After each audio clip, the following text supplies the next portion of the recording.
अस्सलामुअलैकुम, नजम सेठी शो में खुश आमदेद। मैं हूँ सैयदा आयशा नाज, मेरे साथ मौजूद हैं नजम सेठी साहब। अस्सलाम वालेकुम। नजम सेठी साहब, आफ्टर अ ब्रेक लोग आपका पूछते रहे, ट्विटर पर भी आपकी खैरियत दरियाफ्त करते रहे। आफ्टर ब्रेक आप वापस आए हैं, तो यहाँ पर वैसे जो सवाल सबसे पहले आपके सामने रखना है, उससे पहले एक शेर याद आता है कि खुदा ही मिला ना विसाले सनम, इधर के रहे ना उधर के रहे।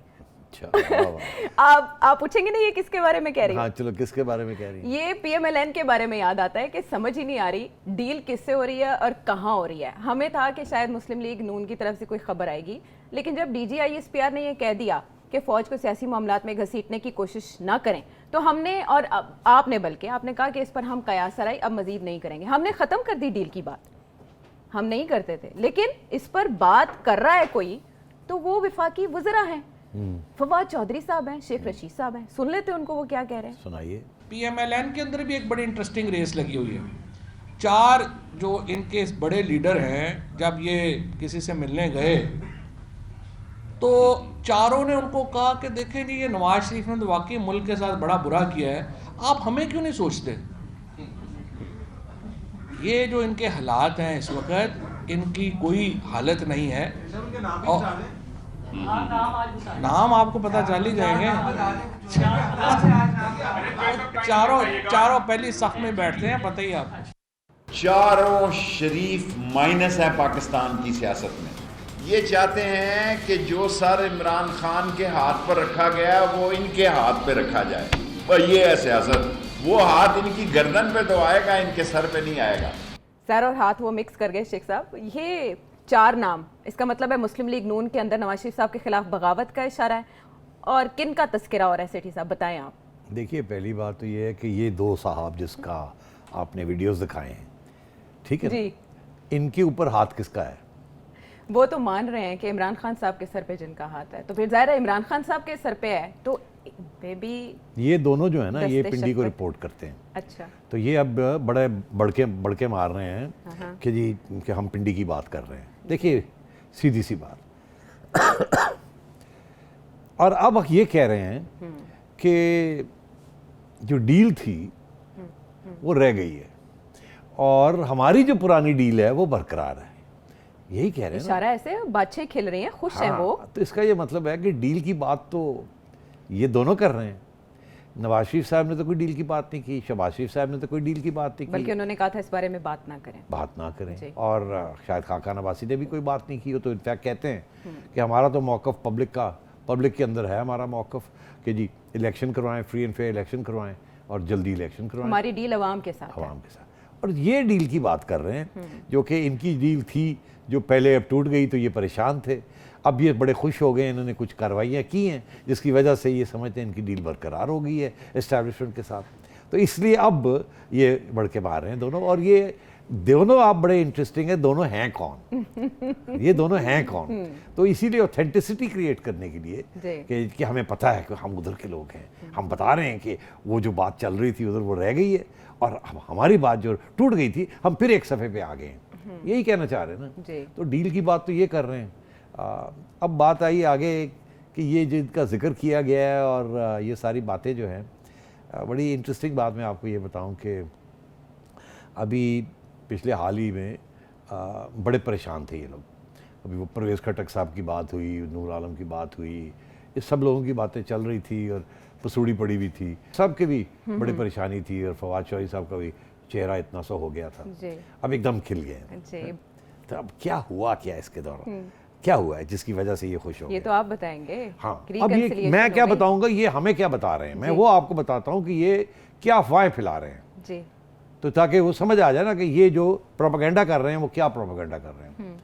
ये प्रोपेगेंडा ये कर रहे हैं कि हालात बिगड़े हुए थे, हम बड़े टेंशन में थे। खान साहब ने भी हमें कहा था कि अगले 3 महीने बड़े इंपॉर्टेंट हैं जी, और कोई मुल्क से बाहर ना जाए। हमें ये भी नहीं पता था कि ये बिल पास हो भी जाएगा या नहीं होगा, मगर अब बिल भी पास हो गया और एक ISI DG साहब की तरफ से एक दावत भी आ गई, वहाँ आर्मी चीफ भी थे।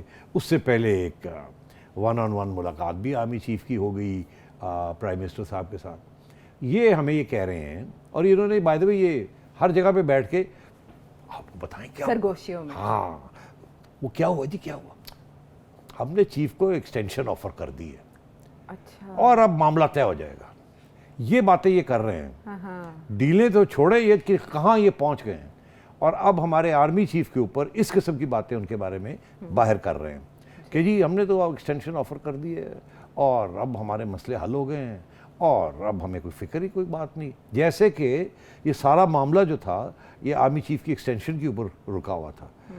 इतनी ये घटिया किस्म की ये बातें कर रहे हैं। और ये बातें बाय द वे ये छुपी नहीं रहती।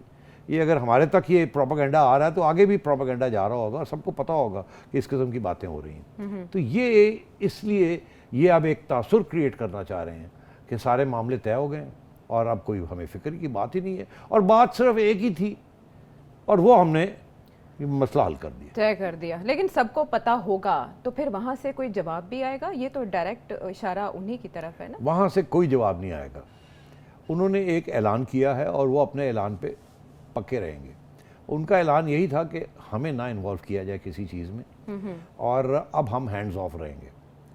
उनका वही, इसीलिए तस्वीरें भी DGISI की तस्वीर नहीं छपती जब ये गए थे DGISI के दफ्तर में ब्रीफिंग के लिए। मैंने पहले भी अर्ज़ किया है कि इन्होंने दावत मांगी थी कि हमें बुलाया जाए, ये इसलिए गए थे वहाँ और ये दिखाना ये चाह रहे थे अपनी पार्टी वालों को और हम लोगों को, ये सबको, कि हमारे तल्लकात इस्टेब्लिशमेंट के साथ फर्स्ट क्लास है। हमें वो दावत पे भी बुलाते हैं, ब्रीफिंग भी करते हैं, फिर हमारे यहाँ आते भी हैं और 1-on-1 भी होती है और ये भी होता है और वो भी होता है। ये पूरा एक प्लान के तहत ये सारा कुछ किया जा रहा है।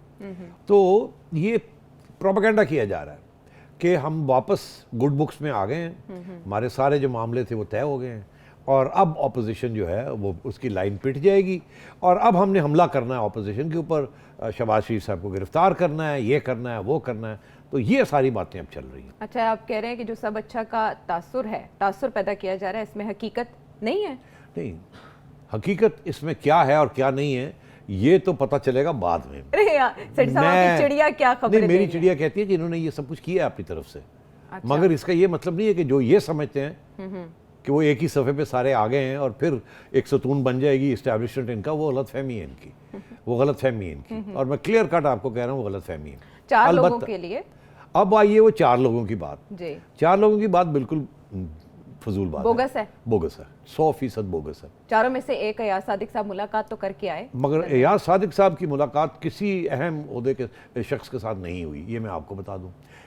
अयाज सादिक साहब की बात अगर कोई मुलाकातें होती होंगी जैसे कि बाकी इनके लोगों की भी बातें होती हैं, वो मीडियम लेवल के लोग आते जाते हैं, वो भी हाल वाल पूछने आते हैं कि ये क्या हुआ, वो क्या हुआ। अच्छा। वो कर्नल ब्रिगेडियर लेवल के लोग होते हैं। अच्छा। और वो उनका जॉब ये नहीं होता कि कोई पैगाम लेके जाना, उनका जॉब ये होता है कि पता करना कि वो फलाना क्या सोच रहा है, फलाना क्या सोच रहा है, फलाना क्या सोच रहा है। अयाज सादिक साहब बराह रास्त इस वक्त नवाज शरीफ साहब के पहले भी वो थे, अब फिर वो हैं।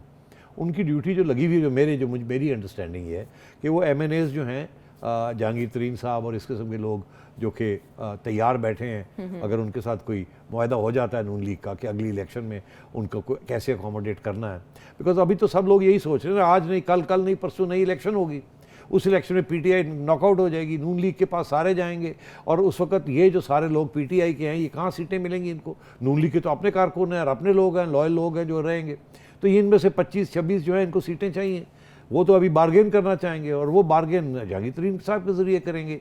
तो वो किसके साथ बार्गेन करेंगे? अभी डायरेक्ट मियाँ साहब बात नहीं कर रहे किसी के साथ, नवाज शरीफ साहब ना ही शहबाज शरीफ साहब किसी को मिल रहे हैं, बिकॉज अगर मिलना शुरू करेंगे तो वो और भी प्रॉब्लम बन जाएगी।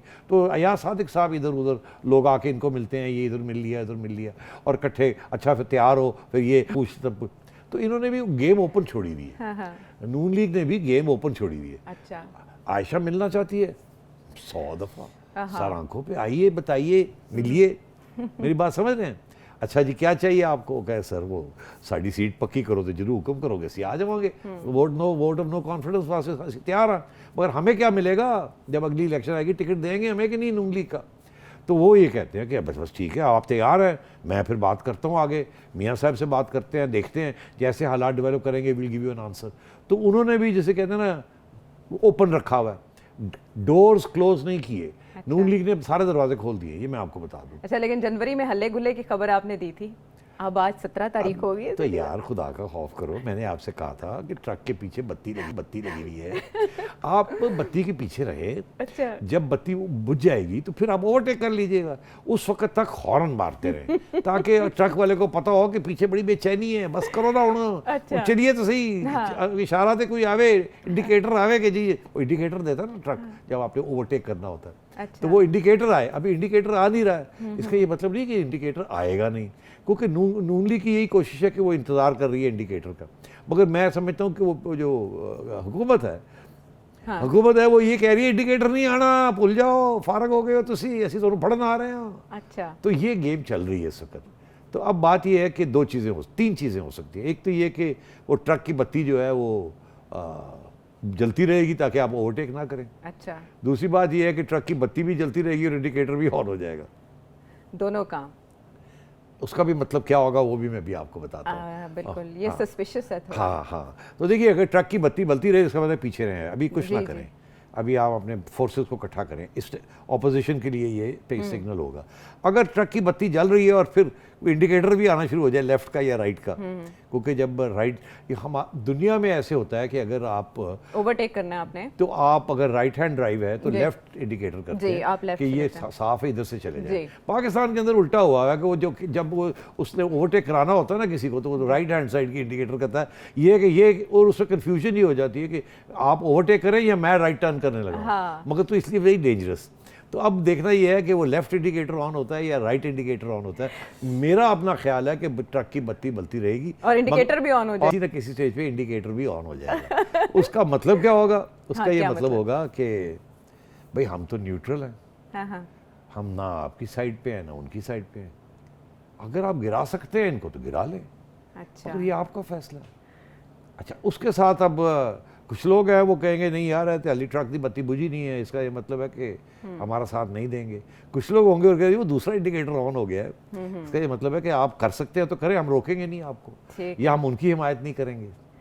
तो ये फिर सोचना पड़ेगा ऑपोजिशन को कि किस स्टेज पे क्या होगा ट्रक की बत्तियों के साथ। ये तो फिर जाहिर है ये तो खेल ऑपोजिशन के साथ ही कोई खेला जा रहा है, इसलिए ऑपोजिशन इतनी पजल है। नहीं देखिए, इतनी इस वक्त इमरान खान आप बैठ के देख रहे हैं, दूरबीन लगाए हुए हैं उनकी आईबी ने और उनकी बाकी एजेंसियों ने कि ट्रक की बत्ती के साथ क्या हो रहा है। ठीक है, अब अगर ट्रक की बत्ती बंद हो जाती है तो गवर्नमेंट तो ये समझेगी ना कि एस्टैब्लिशमेंट ने इशारा कर दिया कि पै जाओ, जी, तो इसलिए एस्टैब्लिशमेंट तो ये नहीं चाहेगी ना कि उधर भी पता चल जाए कि हमने इशारा कर दिया। तो इसलिए वो मेरा ख्याल है कन्फ्यूजन में रहेगा ये मामला, मगर जो हकीकत है वो आपके सामने आ जाएगी किसी न किसी स्टेज पे, किसी न किसी स्टेज पे, और जनवरी से हम कहेंगे कि उसका आगाज हाँ, हो मैंने कहा जाएगा। था कि जनवरी के अंदर आप इंतजार करें, जनवरी के अंदर डेवलपमेंट्स होने वाली जी। है। अब आई एम कन्विंस जनवरी के अंदर डेवलपमेंट्स होंगी। इसका ये मतलब नहीं है कि जनवरी के अंदर इमरान खान की छुट्टी हो जाएगी, मगर मेरा ये हमेशा ये कहना था कि जनवरी के अंदर वो डेवलपमेंट शुरू हो जाएंगी जो आगे जाके इमरान खान की छुट्टी करवाएगी। मुंतज होंगी इस पे। हाँ, तो अब वो शुरू हो गई हैं और उसके इशारे भी आने शुरू हो गए हैं, और इस वक्त ट्रक की बत्ती भी जल रही है और अभी इंडिकेटर नहीं आया, तो वो देखा जाएगा कब आता है इंडिकेटर। बहुत फॉग है, वैसे बहुत फॉग है, सारा मिलके सिचुएशन ही धुंधली हो चुकी है और समझ नहीं आ रही कि रास्ता कौन सा लिया जाए। ज़्यादा तो ऑपोजिशन कोई समझ नहीं आ रही, लेकिन शायद खकान अब्बासी साहब एक बात क्लियर कहते हैं कि हम तब तक तहरीक अदम एतमाद की तरफ नहीं जाएंगे जब तक हमें ये यकीन ना हो जाए कि इस्टेब्लिशमेंट न्यूट्रल हो चुकी है। अच्छा सेठी साहब, इस्टेब्लिशमेंट के न्यूट्रल होने के इशारे के तौर पर मिनी बजट को देखा जा रहा था। बहुत से एनालिस्ट कह रहे थे कि ये पास नहीं हो सकेगा, लेकिन सिर्फ आप ये कह रहे थे कि ये पास हो जाएगा। सेठी साहब, एक पेज इंटैक्ट नहीं रहा, यही बातें की जा रही थी। इसके बावजूद मिनी बजट के पास होने का आपको इतना यकीन कैसे था? इसका मतलब है एक पेज तो कायम दायम है, अगर फोन आए। आयशा सही कह रही है। मेरा ये मौक़िफ़ रहा कि 2-3 बहुत अहम फैसले हैं जो कि मुल्क की सलामती के लिए ज़रूरी हैं जी, और वो फैसले जल्दी करने हैं। अगर ये अफरा तफरी शुरू हो जाती है, गवर्नमेंट चेंज हो जाती है, इलेक्शंस कॉल हो जाते हैं और वोट ऑफ नो कॉन्फिडेंस शुरू हो जाता है, तो वो फैसले रह जाएंगे। उनमें से 2-3 बड़े अहम फैसले हैं। मेरा ये मौक़िफ़ रहा है कि जब तक वो 2-3 फैसले ये हुकूमत करके पीछे नहीं छोड़ती, उस वक्त तक ये हुकूमत जो है ना ये बची रहेगी, क्योंकि वो फैसले करवाने हैं इस हुकूमत से। क्योंकि अगर ये हुकूमत नहीं करती तो फिर अफरा तफरी पड़ जाएगी, फिर ये फैसले जून जुलाई में जाके होंगे, उस वक्त तक बहुत सा सबसे पानी गुजर गया होगा। मुल्क की बात कर रहा हूँ। वो क्या फैसले? उनमें से एक फैसला ये भी था कि ये जो बिल्स हैं दोनों, ये पास करने, ये बड़े अनपॉपुलर बिल्स हैं। आज अगर ये हुकूमत गिर जाती पिछले हफ्ते, जी तो ये अभी बिल्स पास नहीं हुए थे। उसके बाद ऑपोजिशन की आती, ऑपोजिशन ने ये बिल पास करने थे, नहीं करने थे। नहीं, वो उनको तो दोबारा oppose कर रहे हैं। निगोशिएट करना पड़ना वो था। तो आवाम गालियां पढ़ रही जी। थी। ऑपोजिशन तो आ रही है इलेक्शन जीतने के लिए, गाली खाने के लिए तो नहीं आ रही। ऐसे ही है ना, तो इसलिए ये ठीक कि ये कर लें, अच्छा अपोज करो आवाम को खुश करने के लिए कि ये देखें जी ये बड़ी गलत बात है, मगर अल्लाह रहम करे कि हमें करने पड़ जाए, ये बेहतर है इनसे करवा लिए जाए, जाति जाति बहार जैसे कहते हैं।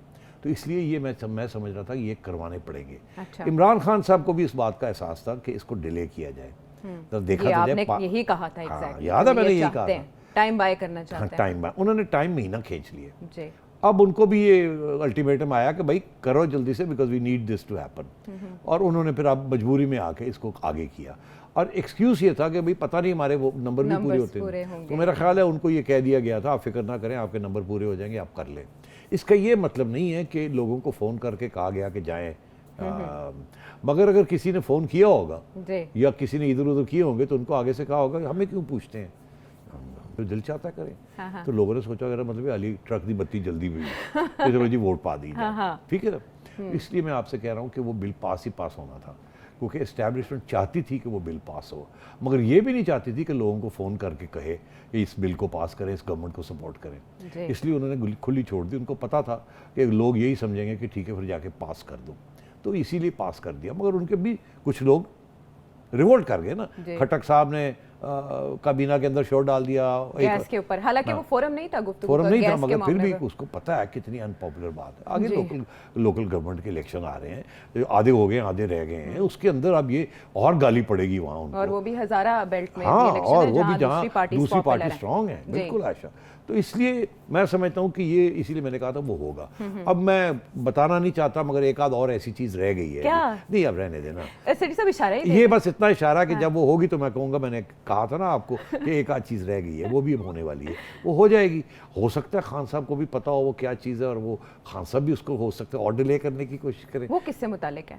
अरे रहने देना आयशा, हल्का सा- हर बात मैं नहीं बता सकता, आई एम सॉरी। अच्छा। वो पता, वो स्ट्रेटजी चेंज हो जाएगी सारी, इसलिए। ओहो, इससे पहले जो बातें आप देते थे वो स्ट्रेटजी चेंज करवाने के लिए खबरें देते नहीं थे। नहीं ऐसी बात नहीं, मतलब ये है कि मतलब है कि वो कोई उसको 1+1 करके कुछ और ही ना बना ले, तो मिसअंडरस्टैंडिंग ना हो जाए। मगर मैं समझता हूँ कुछ ऐसी चीज़ें हैं जो कि मुल्क के मफाद में हैं, ठीक है, रियासत के लिए ये रियासत फैसले के लिए किए अच्छी गए। है, मुल्क के लिए अच्छी है, वो तय होनी चाहिए, और बेहतर है ये गवर्नमेंट कर जाए जाने से पहले। और मिनी बजट के बाद का बोझ कौन उठाएगा? इसका मतलब है जो आएगा वो और जो उठाएगा। वो भी एक और बोझ आने वाला है, वो भी यही उठा ले तो बेहतर है।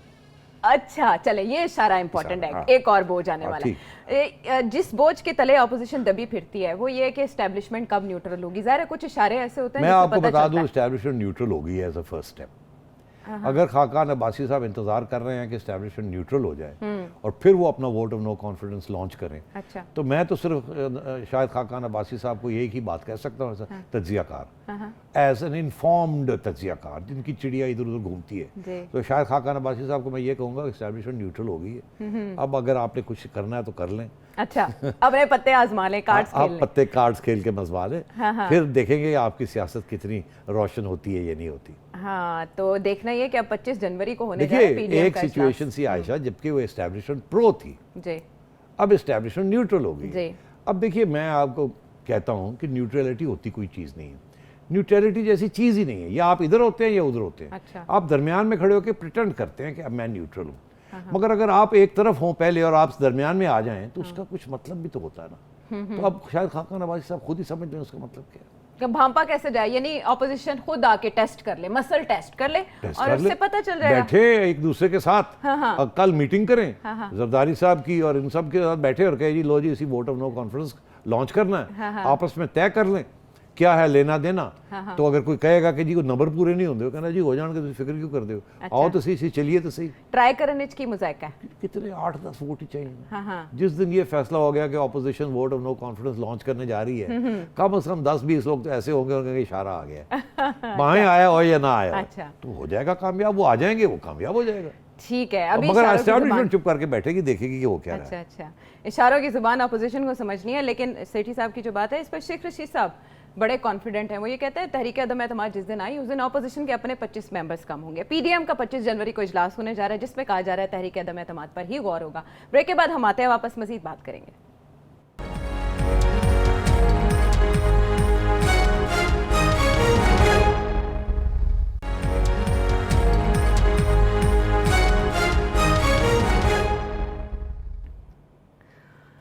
Welcome back to the show. अच्छा, हमेशा से हमारी सियासत में बात की जाती है कि पार्लियामेंट गैर फाल है, और इसका एक और मुजाहरा हमने देखा जब कौमी सलामती पॉलिसी, ये कौमी सलामती पॉलिसी है, इसका इजरा किया गया वज़ीर आज़म की जानिब से, इसका पब्लिक वर्जन जारी किया गया उनके दस्तखतों से जुमे के दिन, जिसमें पार्लियामेंट मुकम्मल तौर पर बेखबर रही। जिस तरह से इसके दो सेक्शंस बताए जा रहे हैं, एक क्लासिफाइड है, एक नॉन क्लासिफाइड है, इसको इस तरह से क्यों जारी करना पड़ा जबकि ये आम आदमी की सिक्योरिटी से मुतालिक कही जा रही है? सेठी साहब देखिए आयशा, अगर आम आदमी की बात की जा रही है तो आम आदमी के जो रिप्रेजेंटेटिव्स हैं पार्लियामेंट के अंदर, उनको तो कॉन्फिडेंस में लेना चाहिए था, पहली बात। दूसरी बात ये कि ये सही है कि जो नेशनल सिक्योरिटी पॉलिसी की बारीकियां होती हैं इम्प्लीमेंटेशन की और किस तरीके से आगे बढ़ना है, वो टैक्टिकल भी होती हैं उसमें, तो जाहिर है वो तो इतनी डिटेल में नहीं डिस्कस की जा सकती, वो तो तब्दील होती रहती हैं। ब्रॉड विजन एक होती है, मगर और ब्रॉड विजन जो है वो मैं अभी डिस्कस करता हूँ इसमें कितनी ब्रॉड विजन है या कितनी नहीं है। अलबत्ता ये ज़रूर है कि अगर ये कहते हैं कि इसके अंदर एक नई नेशनल सिक्योरिटी पॉलिसी बनी है और पुरानी को पॉलिसी को तब्दील किया है इन्होंने जो पहले थी, ज़ाहिर है कुछ होगी ना, ये तो नहीं है कि पहले नहीं थी। नेशनल एक्शन प्लान था, नहीं जो भी था, नेशनल एक्शन प्लान था, नेशनल पॉलिसी थी कोई, अगर वो लिखी गई थी नहीं लिखी गई थी, वो थी तो सही ना, जिसके तहत सारा कुछ हो रहा था इस मुल्क में 70 साल से। तो अगर उसको तब्दील करना था तो थोड़ी बहुत पार्लियामेंट को या पार्लियामेंट की स्पेशल डिफेंस कमेटी को तो इन कॉन्फिडेंस ले लिया जाता, वहाँ बैठ के बात कर ली जाती, क्योंकि अगर नेशनल सिक्योरिटी का है तो वहाँ तो सारे गवर्नमेंट के रिप्रेजेंटेटिव्स भी और अपोजिशन के रिप्रेजेंटेटिव्स भी उसमें आने चाहिए, सेनेटर्स भी सारे आने चाहिए थे, तो जगह से कुछ सिलेक्शन करके ब्रीफिंग तो कर देते और उनका भी राय ले लेते, उसको भी इनपुट में डाल देते, मगर ऐसे नहीं किया। अब ये कहते ये हैं कि जी ये हुकूमत की प्रेरोगेटिव होता है, उसका राइट होता है कि जो हुकूमत चाहेगी वो सिक्योरिटी पॉलिसी बनाएगी। इसमें कोई शक नहीं है कि हर दुनिया में जो भी हुकूमत आती है वो एक सिक्योरिटी पॉलिसी जो भी पहले आ रही होती है उस पर रद्दोबदल करती है, तो वो तो इनका हक है कि रद्दोबदल करना, और उसको ज़ाहिर है नेशनल सिक्योरिटी पॉलिसी कहते हैं। मगर हमेशा ये कोशिश होती है कि जो पार्लियामेंट्री रिप्रेजेंटेटिव्स होते हैं उनको ब्रीफिंग्स मिलती हैं। अमेरिका ले लें, कोई और जगह ले लें, वहाँ कमिटीज़ होती हैं, कांग्रेस की कमिटीज़ होती हैं, सेनेट की कमिटीज़ होती हैं, जहाँ ये बातें डिस्कस होती हैं, इन कैमरा होती हैं और डिस्कशंस होती है और फॉर्मुलेशंस होती हैं, और वहाँ है कि ऐसे क्यों नहीं, ऐसे क्यों नहीं, ये गलती क्या थी, पहले गलती क्या थी, अब हम क्या करने जा रहे हैं, and so on and so fourth. ये एक इंस्टीट्यूशनल प्रोसेस होता है, तब्दील करने का भी होता है और एस्टैब्लिश करने का भी होता है। इन्होंने वो नहीं किया। अलबत्ता ये कहते हैं कि हमने कोई 500 लोगों को कंसल्ट किया है और ये किया और वो किया। अब किस किस्म की कंसल्टेशन की है, बिकॉज फ्रैंकली अब मैंने ये सारे 60 सफ़े पढ़ने पड़ गए, मुझे पता था कि आप सब सवाल पूछेंगे तो उससे मुझे 2-3 चीज़ें कहनी है।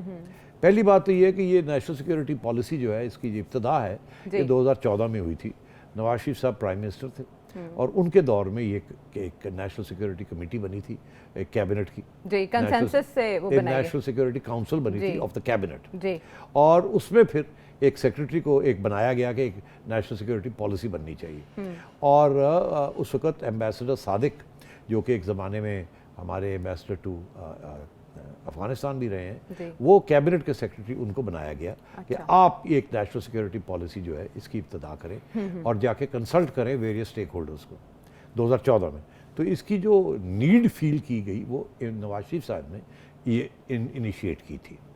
अच्छा, उसमें वो सादिक साहब हर जगह, बहुत सी जगह पे गए लोगों को कंसल्ट करने के लिए, और मुझे भी वो came for a cup of T, उन्होंने कहा मैम आपसे भी कंसल्ट करना चाहता हूँ। तो आए तो कहने लगे कि ये मेरा जॉब है और अब चलें, अब मोटी मोटी बात कर लेते हैं, आपका क्या ख्याल है कि नेशनल सिक्योरिटी पॉलिसी हमारी क्या होनी चाहिए। मैंने कहा एम्बेसडर साहब इतनी लंबी बात करना कि अब ज़रूरत है, मोटी बात कर लेते हैं। हाँ बताएं।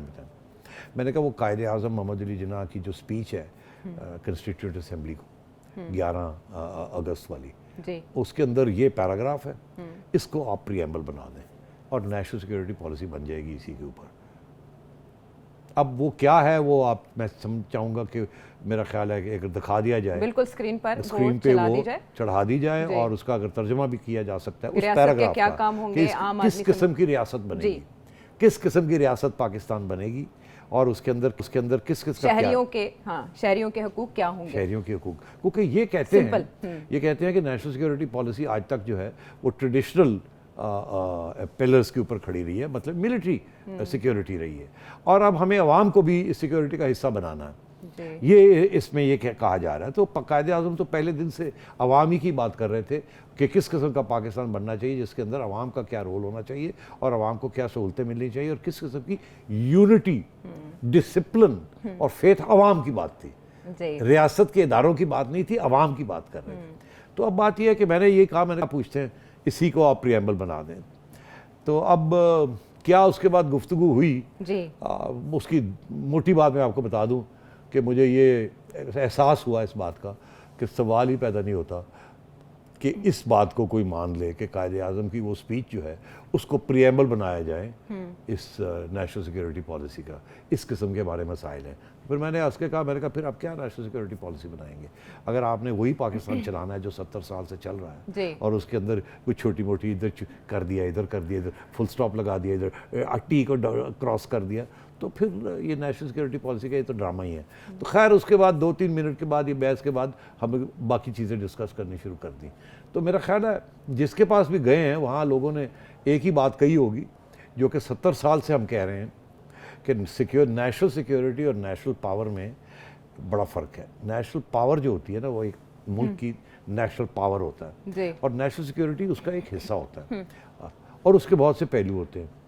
तो इसलिए उसको डिफ़ाइन करना बड़ा ज़रूरी है। उसके अंदर जब तक आप एक आइन, और जो आइन कंसेंसस क्रिएट करता है और जो उसके अंदर लॉ और प्रोविंसेस और फेडरेशन यूनिट्स आते हैं, अगर वो मुत्तहिद नहीं होंगे और आवाम के लिए कोई चीज़ें नहीं मिलेंगी तो वो मुल्क जो है वो तरक्की कर ही नहीं सकता।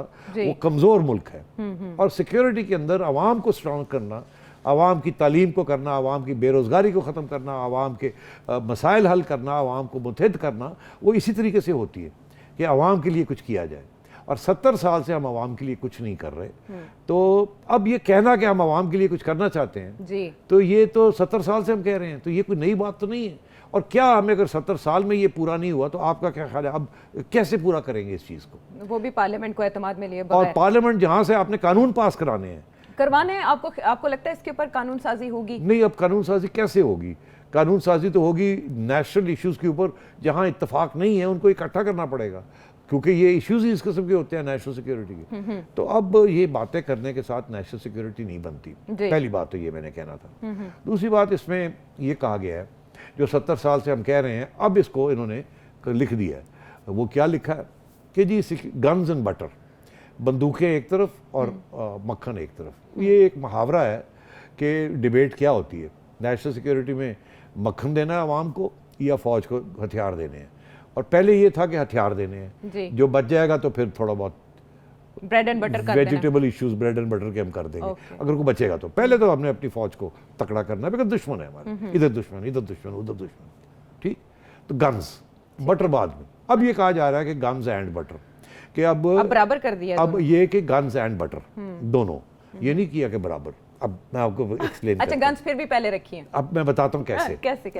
Guns and butter. अच्छा। गन्स पहले, अगर कोई बच जाएगा तो वो बटर, मगर क्योंकि पहले बचता ही कुछ नहीं है, तो अब ये है कि कुछ ऐसे काम करने पड़ेंगे जिसके साथ केक बड़ा हो जाए। अगर पहले 100 रुपये 100 यूनिट्स का एक केक बनता था, ठीक है, और उसमें से 40 यूनिट फौज ले जाती थी और 10 यूनिट रह जाते थे अवाम के लिए, बाकी खर्चे और कर्जे और ये वो जाते थे। तो 10 यूनिट के साथ तो एक स्लाइस बनती थी अवाम के लिए, उसके साथ तो अवाम का पेट नहीं भरता, अवाम बढ़ती जा रही है। 2.3% या 3% आपका पॉपुलेशन ग्रोथ रेट है, इंडस्ट्री उतनी ग्रो नहीं कर रही और आपकी बेरोज़गारी बढ़ रही है, आप ऊपर से इन्फ्लेशन भी शुरू हो गई है, बैंकरप्सी आपको स्टेयर कर रही है, कर्जे आपके गले पड़े हुए हैं, तो फिर अवाम का क्या होगा?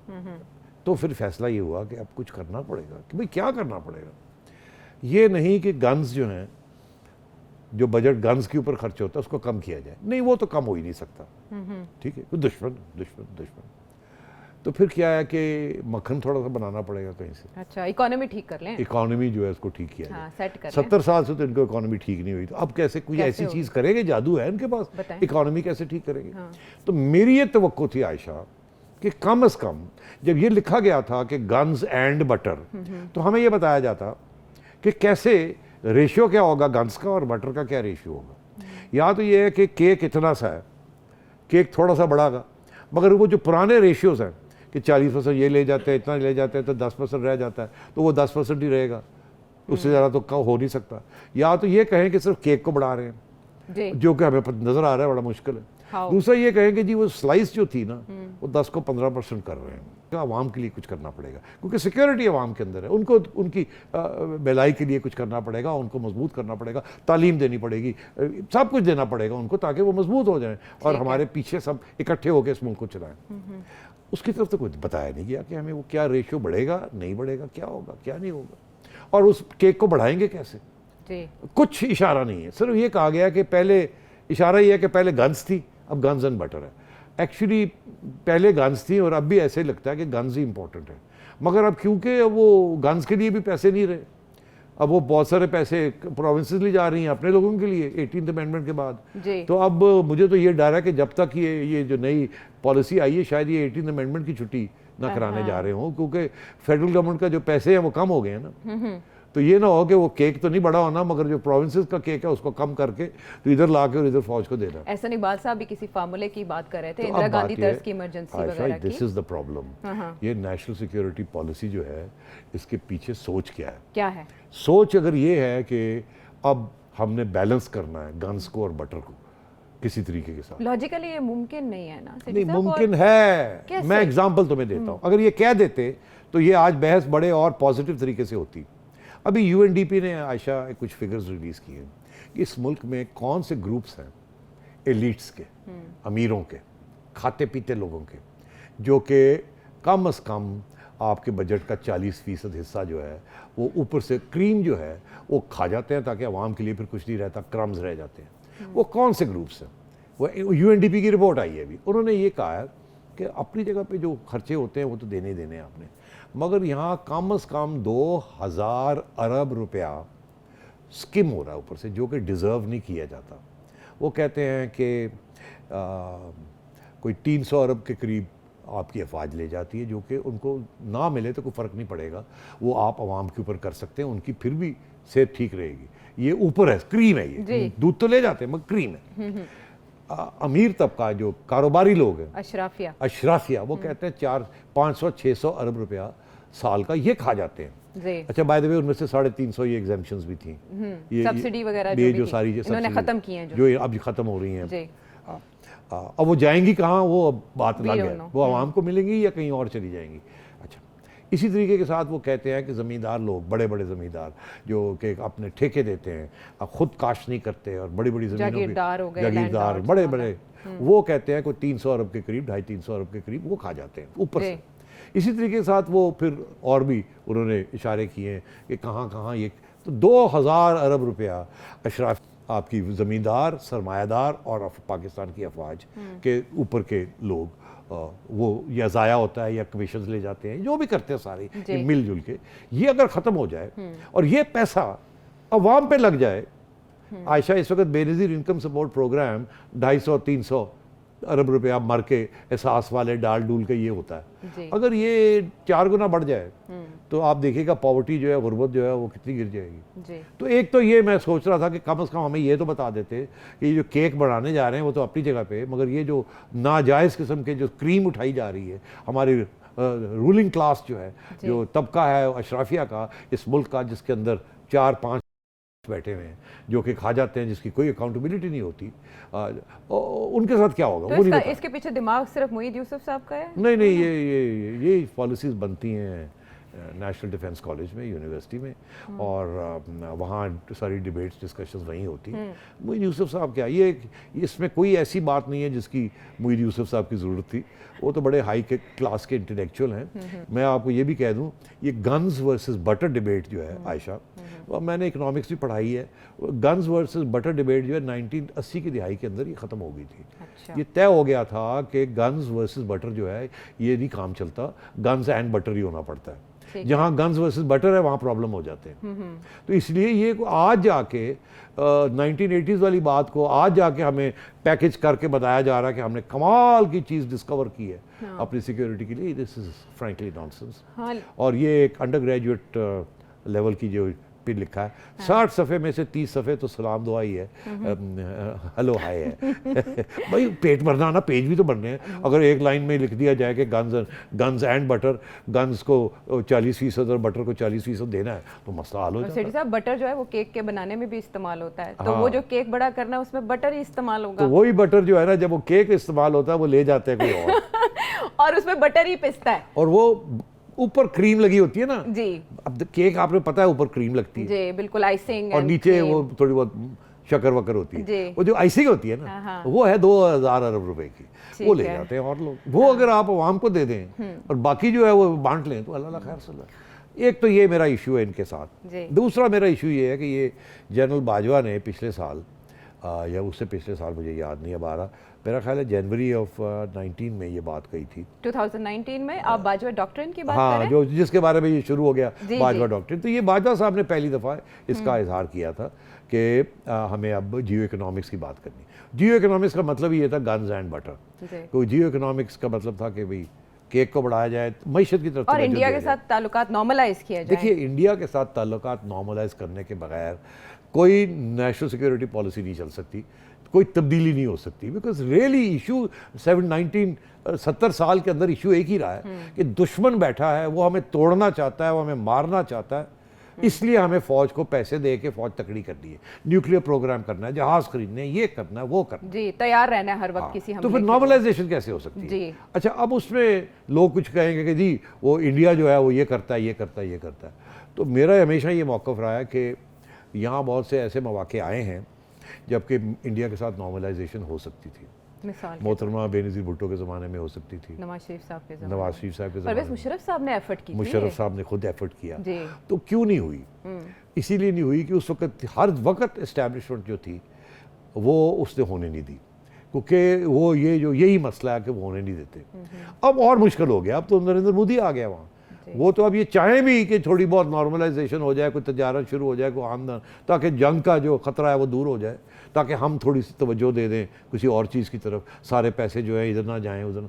तो वो तो नरेंद्र मोदी नहीं आपको जीने देगा। वो तो अब लेके बैठा हुआ है, जिस तरीके से वो इंडिया के अंदर जो हरकतें कर रहा जी। है उसको तो आप ट्रस्ट ही नहीं कर सकते। ठीक तो है। मैं इसलिए समझता हूँ कि वो अंग्रेज़ी का मुहावरा है Ayesha, proof of the pudding is in the eating of it.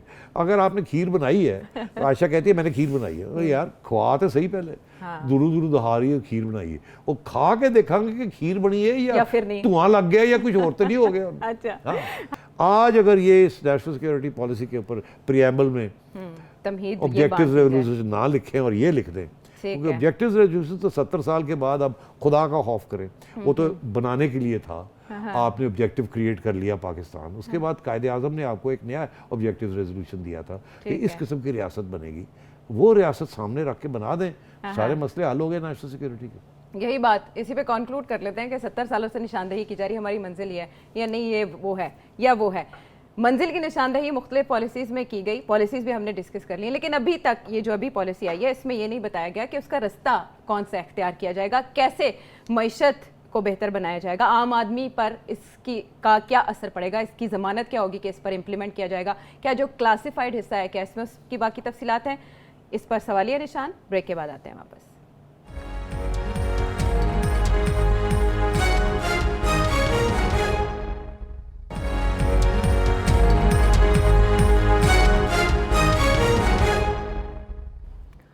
Welcome back to the show. और अब कुछ बात करेंगे चेयरमैन नैब के मामले की। उन्हें पब्लिक अकाउंट्स कमेटी में तलब किया गया था, उसके बाद उन्होंने कोई लेटर पेश कर दिया कि उन्हें इस्तिस्ना हासिल है वज़ीर आज़म के कहने पर। अब हुकूमत ने जवाब दिया कि ऐसा कोई लेटर इशू नहीं किया गया। पब्लिक अकाउंट्स कमेटी कह रही है हम 26 जनवरी को उन्हें दोबारा बुलाएंगे।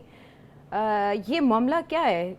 क्या उन्हें इस्तिस्ना हासिल है कि वो किसी कमेटी में पेश नहीं हो सकते चेयरमैन? नहीं, बिल्कुल आशा, कोई इस्तिस्ना हासिल नहीं है। ये देखिए, जब ये नैब चेयरमैन ने ये ख़त भिजवाया तो उसमें मैंने उसी वक्त ये तबसरा किया था, मैंने कहा था ये इलीगल है, ये प्राइम मिनिस्टर की प्रेरोगेटिव नहीं है, वो नैब को इंस्ट्रक्शंस नहीं दे सकते। पहली बात तो ये। दूसरी बात ये है कि वो एक्चुअली प्राइम मिनिस्टर किसी अफसर को इस किस्म के इंस्ट्रक्शंस नहीं दे सकते।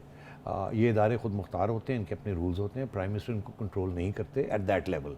वो DG DG को कर सकते हैं, मगर उसके जो लोअर लेवल ऑफिसर है उसको नहीं कुछ कर सकते। पहली बात तो ये, क्योंकि उसकी रिपोर्टिंग लाइन जो होती है अपने DG की तरफ होती है। अब ये नहीं वाजे किया गया क्या नैब चेयरमैन ने प्राइम मिनिस्टर को लिखा था कि मुझे कमेटी ने बुलाया है और मैं जाऊं या ना जाऊं, क्योंकि वो लिख नहीं सकते, वो प्राइम मिनिस्टर की इजाज़त ले नहीं सकते, उनको ज़रूरत नहीं है। और अगर वो लेंगे तो नैब की ऑटोनॉमी और इंडिपेंडेंस के बारे में सवाल खड़ा हो जाएगा कि वो आप उधर क्यों जा रहे हैं पूछने के लिए, आप तो suppose to be independent and neutral, तो आप प्राइम मिनिस्टर से क्यों पूछ रहे हैं। इसीलिए उसमें ये नहीं बताया गया, उसमें ये लिखा कि प्राइम मिनिस्टर गिवन अप्रूवल, जी ये नहीं कि प्राइम मिनिस्टर ऑर्डर्ड कि जी वो नंबर 2 जो है वो जाए, ये कि प्राइम मिनिस्टर गिवन अप्रूवल। अच्छा, अप्रूवल तो मिलती है किसी रिक्वेस्ट के ऊपर, तो रिक्वेस्ट कहाँ थी, कोई नैब की तरफ से रिक्वेस्ट आई थी, और अगर आई थी तो इलीगल थी। तो इसलिए ये बताया ही नहीं गया कि नैब की तरफ से कोई रिक्वेस्ट आई है कि नहीं आई। अलबत्ता ये कह दिया कि प्राइम मिनिस्टर गिवन अप्रूवल। तो जब हमने ये पॉइंट आउट किया कि ये तो दोनों बातें जाली हैं, दोनों इलीगल हैं, और वो नोटिफिकेशन आपके सामने था, तो गवर्नमेंट ने उस वक्त सोचों में पड़ गए अब क्या करें, बिकॉज ये तो चैलेंज हो जाएगा और बड़ी बेइज्जती होगी हमारी। जाहिर है, ठीक आइन से है। बाहर। और नैब चेयरमैन का आप हाल देखेंगे, वो जाके वहाँ ये लेटर पेश कर देते हैं कि जी हमें तो प्राइम मिनिस्टर। तो कोई और मसला है, मैंने कोई इस डर है? वक्त ये भी क्रिटिसिज्म किया था कि ये पीएससी वाले जो हैं, जी इन्होंने क्यों नहीं ये बात कही, अरे भाई ये लेटर क्या है, फाड़ो इसको, फेंको, इसकी कोई हैसियत नहीं है, आप क्यों नहीं आए, तौहीन ऐसी की तैसी। मतलब ये सारे जो है ना, उन्होंने गोडे जड़े ना, मिले इन्हें। नहीं मिले नहीं, कमज़ोर लोग हैं। मतलब अब मैं क्या राना कहूँ? तनवीर साहब को कमजोर कह रहे हैं। बिल्कुल राणा साहब कमज़ोर हैं। अच्छा, अब छोड़ें इनको। मेरे दोस्त हैं, अब क्यों मुझे आप ये कह रहे हैं, कमज़ोर नहीं, इसीलिए कह शरीफ रहे- आदमी है ना, जिसमें अच्छा।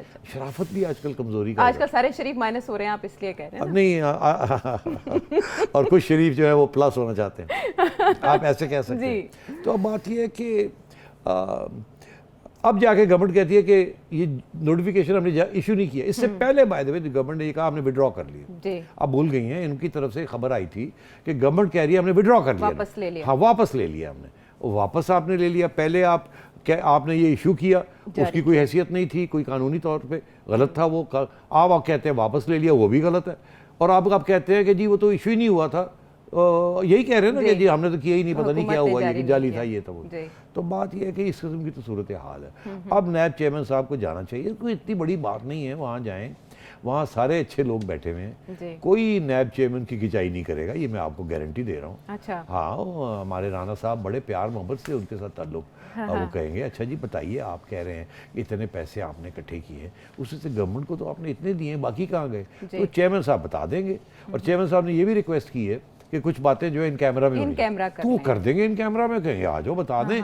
उसके बाद है थैंक यू वेरी मच, अच्छा तो जरा इसकी क्लैरिफिकेशन भी दे दीजिए, वो गल्ली कोई नहीं। तो राणा साहब इज अ गुड गाय, और कोई उन्होंने तकलीफ नहीं देनी थी चेयरमैन साहब को, अभी भी नहीं दी। ठीक है, तो चेयरमैन साहब हमें ही भाग गए वहाँ आपकी गारंटी पे चले जाएंगे? हाँ बिल्कुल जाएं, कुछ भी नहीं होगा। अच्छा ठीक है, 26 जनवरी को चेयरमैन नैब पब्लिक जाएं और कुछ भी नहीं होगा। उसके बाद चेयरमैन साहब आके एक अच्छी खासी प्रेस कॉन्फ्रेंस करेंगे कि जी ये हुआ, हमने अपनी शफाफियत साबित कर दी, बिल्कुल कोई हम प्रॉब्लम, फेस नहीं केस देखते। हाँ एब्सोल्युटली, कोई नो इशू, नो इशू। चले ठीक है, ऐसी गारंटी के साथ चेयरमैन नैब जो हैं, और अब लगता भी ऐसे है कि उन्हें जाना ही पड़ेगा, जिस तरह से ये खत वाले महाज पे थोड़ी सुबकी का सामना करना पड़ा है। सवाल शामिल कर लेते हैं आपका, जो आप सेठी साहब से जानना चाहते हैं। अस्सलाम वालेकुम सेठी साहब, मेरा नाम अवैस अहमद है। सर मेरा सवाल ये है कि जब दुनिया को कोरोना ने हिट किया तो कहा यह जा रहा था कि पाकिस्तान को इससे फ़ायदा हुआ है, पाकिस्तान की एक्सपोर्ट्स में इजाफा हुआ है, और फिर फैसलाबाद की जो इंडस्ट्री है वो भी बहाल हो गई है। लेकिन एकदम से इसका असर ख़त्म हो गया है और पाकिस्तान की जो मईशत है उतना ही दबाव के अंदर है। वो ये जानना चाह रहा था कि ग्राउंड रियलिटीज़ क्या है, पाकिस्तान की मईशत की असल हकीकत क्या है, कोई फ़ायदा भी हुआ है या हो रहा है या हुआ था, हकीकत बताएं। बड़ी अच्छी, बहुत अच्छा सवाल है, मुख्तसर 3-4 मिनट है, उसके अंदर मैं जवाब देता हूँ। देखिए जब ये कोविड हुआ तो दुनिया की सबसे जो सप्लाई लाइंस थी, स्पेशली चाइना के साथ, because China is the biggest exporter of goods to the western world and to other countries, वो सप्लाई लाइंस डिस्टर्ब होगी क्योंकि चाइना में ये हुआ।